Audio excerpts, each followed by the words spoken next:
Hi all, welcome to my first project of the year.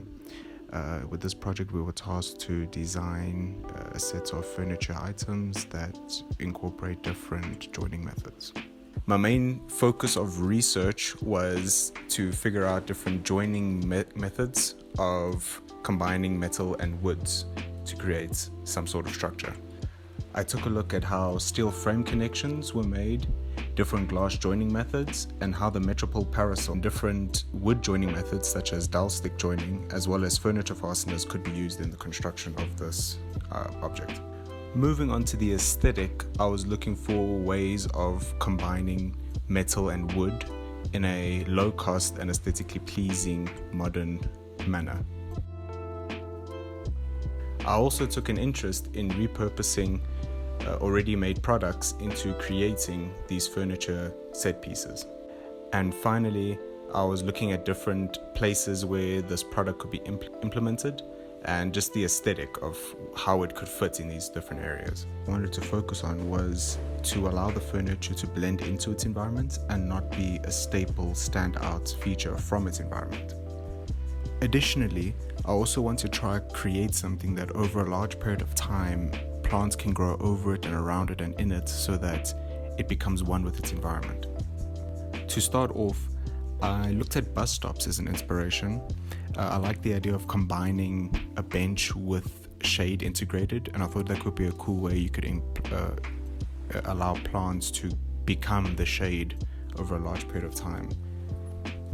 I did consider planting plants into the furniture by putting like potted plants integrated into the furniture, but I quickly discontinued that idea because you had to figure out this whole filtration system and all these different things that I just think it wouldn't have worked with what I want to go for.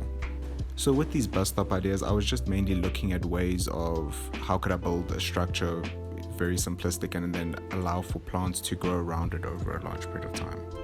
I then decided to look at furniture and how I could implement this on a smaller aspect, and took a very keen interest in Model 4, where I took a real keen interest in its pattern and how the pattern has certain panel gaps which could allow plants to grow through it and finery to work its way around it. From that, I tried to see if I could create different patterns using that same type of thinking with panel gaps in between it. I also created a few other designs just to see if I was interested in taking another direction. However, I kept on going back to that original pattern from Model 4, but this time I tried to look at different ways I could implement it while using that same type of pattern. I also took a look at closing the panel gap, but adding a bit of spacing between the tips of the wood to allow for strategic access for certain plants.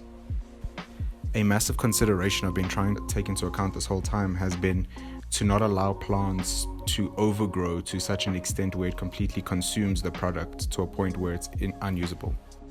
The reason I've been taking a massive interest with that certain pattern design is because I could take something like a pallet and break it down and use those pallets to create the design using that wood and reusing it. So I've been really interested in that idea. From there, I had to figure out how exactly the parts will all connect to each other and just start making the product work. And through trial and error, figuring out a few different designs, narrowing down exactly what I wanted to create. Understanding what I wanted to do and where I wanted to go, I then made a mock-up of how this thing would work and how it would all connect and join together. I made a small scale and a larger scale and see how those parts can all connect to each other, and then from there I then took it to a CAD environment where I then developed the product from there.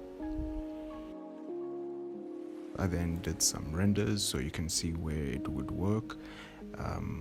The larger scale structure would work in areas where there's little shading already in existence and you can sit down, and it's complemented by the smaller bench which can be used as a table, but the small bench can also be used as a standalone underneath an existing tree or existing shading that's already there. And this is the prototype that was created using the methods I would do to create the product, excluding the nuts and bolts. So yes, thank you very much for watching my video.